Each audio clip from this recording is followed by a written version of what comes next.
Assalamualaikum, salam sejahtera. Saya Syafzan Johari. Agenda Awani hari ini bersiaran sempena dengan Asia Pacific Roundtable 2014 di Kuala Lumpur. Dan dalam sidang meja bulat Asia Pacific ini banyak perkara yang dibincangkan. Antara perkara yang disentuh ialah mengenai Myanmar. Dan cakap pasal Myanmar, kalau anda seorang pengembara atau pelancong, anda akan bayangkan kawasan hutan yang menghijau yang masih lagi orang kata tulen, dengan orang kata udaranya nyaman. Dan kalau anda seorang mungkin pelabur, anda mungkin menyaksikan menjangkakan dengan pasaran seluas 60 juta orang ini mampu memberikan pulangan anda dalam pelbagai bidang, peruncitan, infrastruktur dan juga perkhidmatan. Tetapi kalau anda seorang aktivis Islam atau aktivis kemanusiaan, anda mungkin dapat membayangkan betapa pedihnya dan sedihnya keganasan yang tercetus di kawasan Arakan terhadap golongan Rakhine. Jadi itulah Myanmar dan itulah yang akan kami bincangkan. Dan untuk bincangkan mengenai perkara itu, saya bersama saudara Suu Kyi, iaitu Ketua Pegawai Ketua Editor Myanmar Media. Oleh itu, izinkan saya berbahasa Inggeris.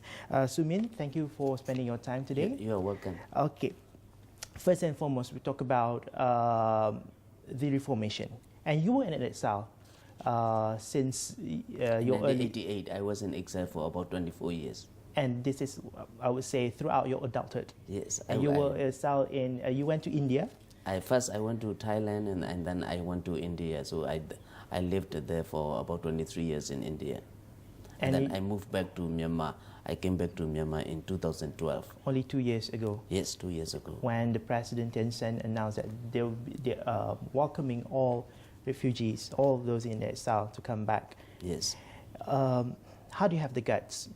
How do you actually, after all these years, after 24 years, and suddenly you believe in the government of Myanmar? Firstly, it was a dream. It was a dream for us and for me to go back home one day. We always, while we were in exile, we were dreaming and we were fighting for a democracy in my own country. We knew that democracy will come, opening will come, Myanmar will open up.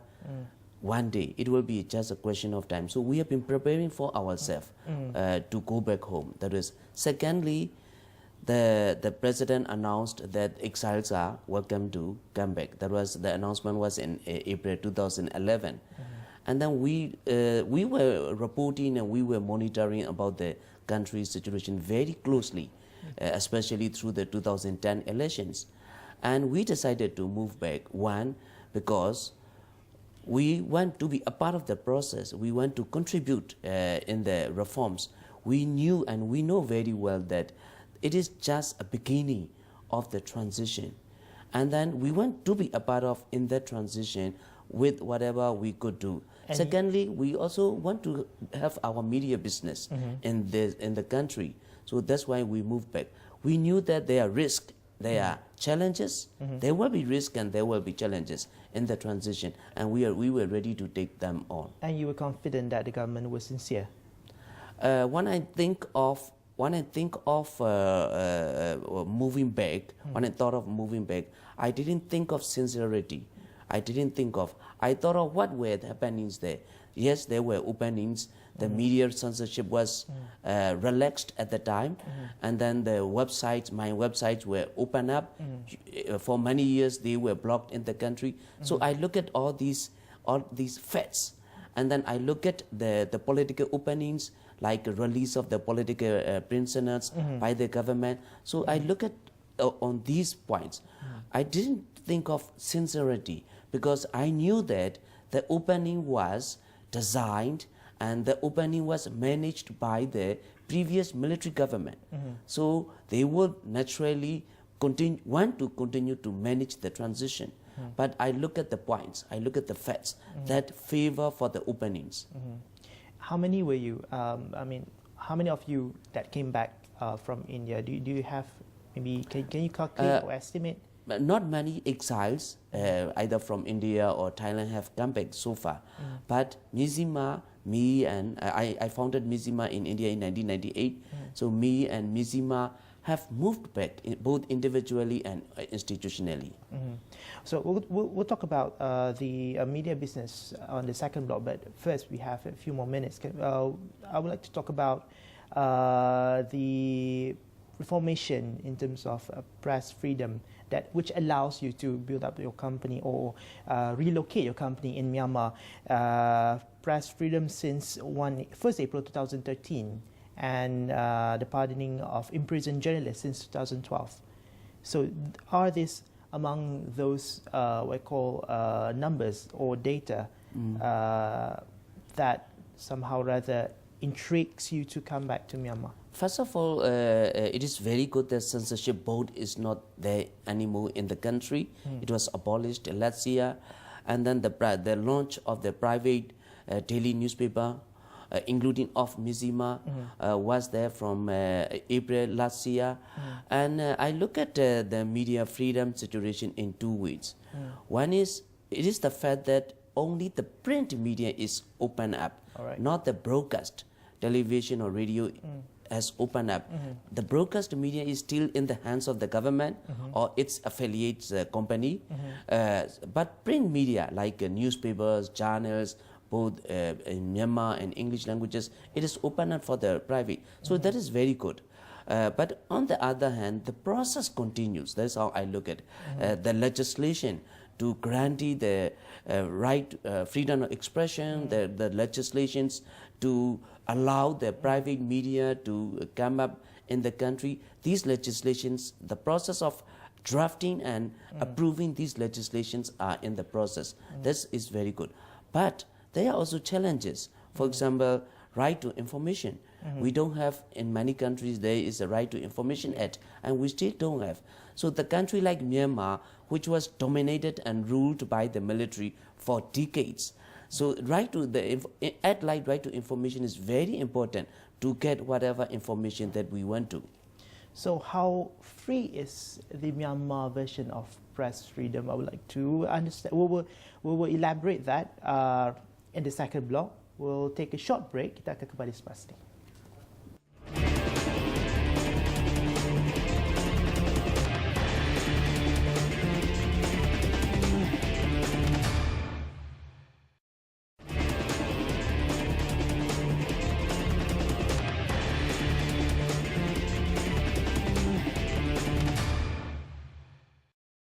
Bertemu lagi dalam agenda Awani pada sisi Asia Pacific Roundtable 2014 di Kuala Lumpur, dan kita ada Ketua Pengarang Mizima Media, Saudara Sumin. Alright, the Myanmar government has announced press freedom since April 2013, which saw on the first day 4 new privately owned publications. So, well, we would understand that in developing democracies, there are different versions of press freedom. Unlike in the US, they might have different kind of press freedom. Would you like to shed us a light on how do you see the press freedom in Myanmar? So the question of how free Myanmar's media now is, my answer is, it is freer than before. It is freer than past. Definitely comparing with like 3-4 years ago, Myanmar media is very much free. I have a daily newspaper, private independent daily newspaper. I can write whatever I want. But again, the question, I cannot get the license for the broadcast because the license still is with the government for the broadcast, like television and radio. But there are also questions of like whether I am able to get the informations and news that I want to. That is still challenges in that area.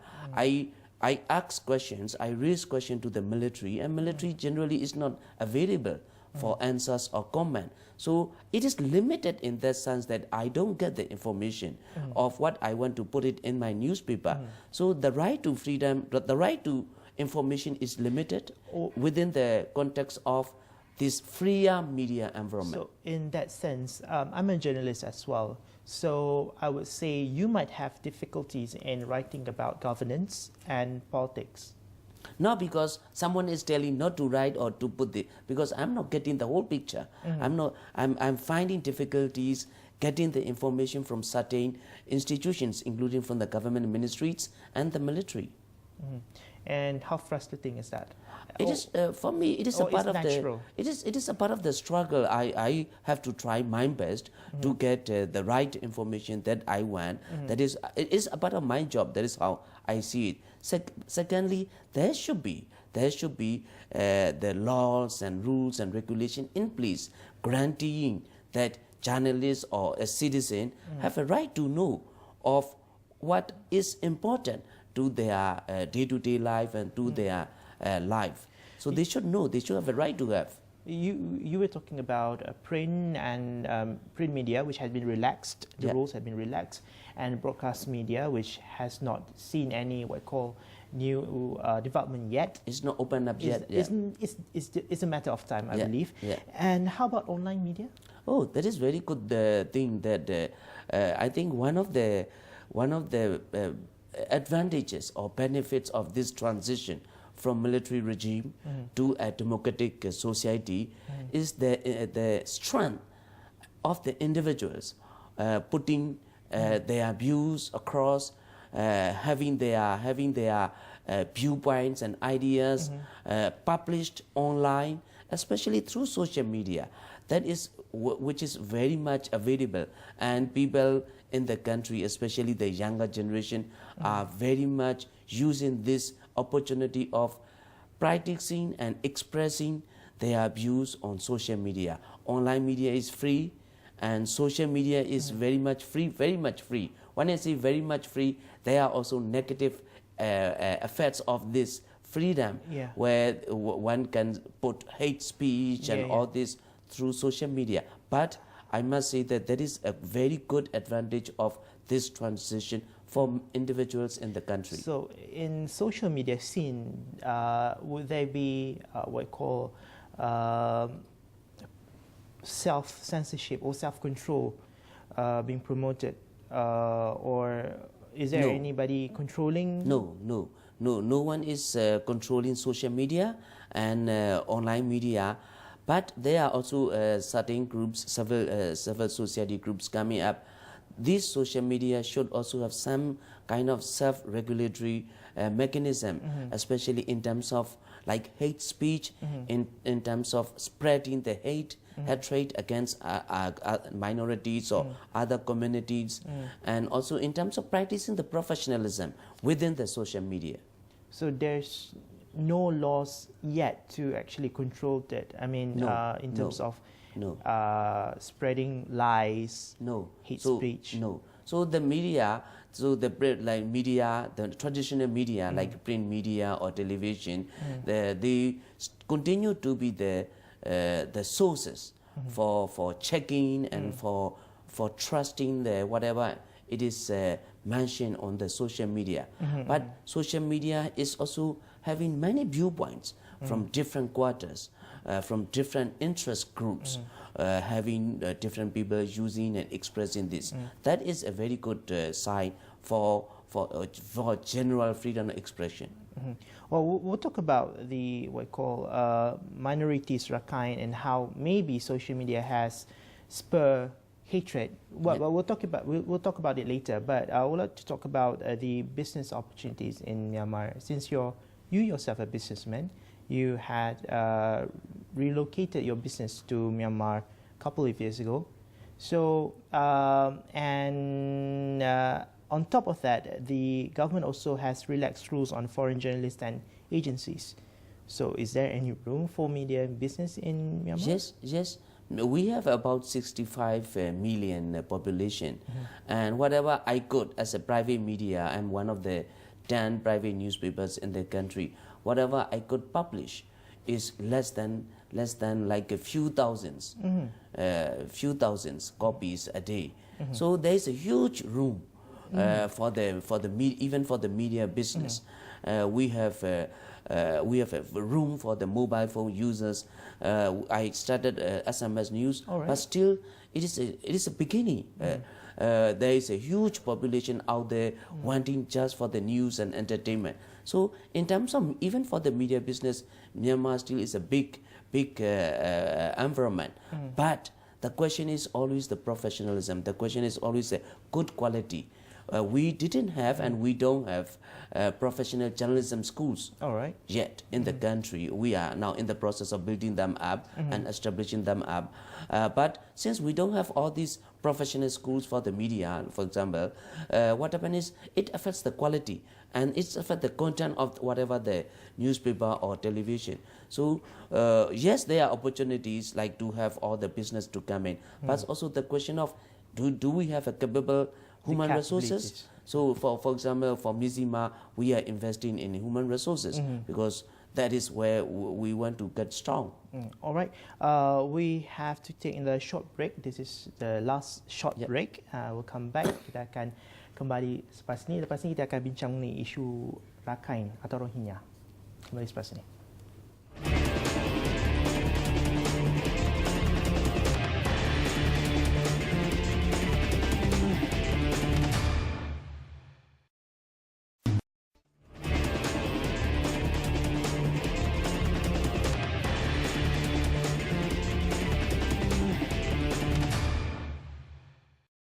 Well, welcome back. We are still with Mr. Suu Min, Editor-in-Chief of Myanmar Media. All right. If you talk about Myanmar and in Malaysia, you would somehow relate it to the Rakhine issue and the Rohingya because there are so many Rohingya refugees here. Do you think that the government is allowing this? I mean, by closing one eye on this issue? I don't think the government as such is allowing, but I think the elements within the government or the elements within the state are in fact generating this to create a space for their own interests, eyeing for the, like for example 2015 elections. And that is very important because government of the day may want to not have this issue because they want to have other issues for economic liberalization or political liberalization. But the certain elements within the establishment must have pushing for that for their own interests. That is one, I think. But it is more than that. The issue of Rohingyas and Rakhines is much more than that. It is historical. It is very much historical. It is very much complex. And it is also there is also the fact that the prejudice and discrimination against minorities have been there in Myanmar society from the beginning. There is a discrimination. There is a prejudice against minorities in the society at large. So, and for many reasons, you can say political reasons, you can say educational reasons, you can say developmental reasons. But these are the facts we need to look at when we talk of Rohingyas and Rakhines issues. It is very interesting yet saddening and frustrating that Aung San Suu Kyi herself kept mum on this issue. Yes. Why would she do that? Her line is, that is what she was saying, is the way she's not speaking out, that is what she's speaking out. She's I think one, she's a politician, so she's leading the political party that will compete in the 2015 elections. And secondly, she wants to maybe learn more on the issues because there are various sides of the issues. And third, that maybe she doesn't want to speak on this issue for her own reasons. But for me, she should speak out. She should speak out because it is for me, for whatever other reasons, it is an issue of human rights. And she should speak out on human rights as a human rights defender herself for many years. So she would. What do you think her action would be? Still keep quiet and I don't know. I wish she speaks out more clearly than before in future on this issue. And do you see any is there any answer to this issue? the Rohingya issue? It is very difficult issue and complicated and complex issue. So it will not be sorted out or solved by her just saying that it will take time, because as I mentioned, in the society, it is also a part of the societal issue. For there is a prejudice and discrimination against minorities, and plus the country itself was ruled under the military regime for decades. The military regime have used every ways to survive and to continue this dictatorship, and this issue has been there a part of. For example, in 2010 elections, the way the previous military regime handled the voters list in that particular area is a very controversial. Very controversial. So the establishment and military regime has used this issue for many years. So and also there is also fed of the external elements in there. For example, when we talk of population overflow across the border, these are also issues for the nation in Myanmar, for the many citizens in Myanmar. So I think we need to look at all these, but whatever is the basic fundamental point is, this is also the human rights issue of the people who have lived and been there for many years. And Myanmar needs to be very clear on this issue. Will there be light in the tunnel for this issue after election 2015?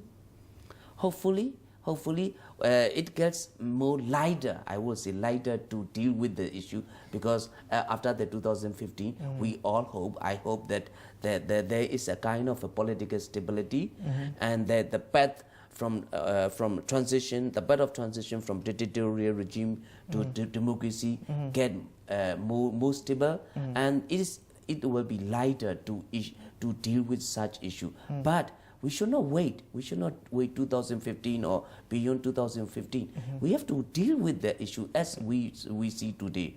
When we talk of educational issue in the area, we talk of development issues. What the government of the day have been doing, we have to question them. We find that we know that these are the questions in the area, and are we handling them? We have to ask this question: are we trying to solve these questions? Are we to deal these questions so that there is a kind of a solution to that issue? You've been asking a lot of questions, I mean, to the government. Yeah. Is the government comfortable if any of their citizens asking too much questions? I think government, when we see that's why we have to see the facts. The government of the day is a quasi-civilian government. The president himself was prime minister in the last previous military government. So it's a quasi-civilian government. So we have to see. I'm sure that the government also is trying and has to try to be comfortable with the questions that independent media like Mizima or individuals and people are raising. Government is also trying to be comfortable with these questions, and hopefully it will take, because it is a transition, and people will keep asking these questions. Yes, and of course it's one of the what we call agent of democracy. Yeah, it's yes. how people conduct Yeah. Themselves in democracy. Well, thank you very much, Mr. Suu Min, the editor-in-chief of Myanmar Media, for spending time here today in Kuala Lumpur. Itu tadi saudara Suu Min, iaitu ketua pengarang Myanmar Media, yang kita bercakap mengenai perkembangan reformasi di Myanmar sempena dengan Asia Pacific Roundtable kali ke-28. Sekian saja, saya Syamsan Johari. Assalamualaikum warahmatullahi wabarakatuh.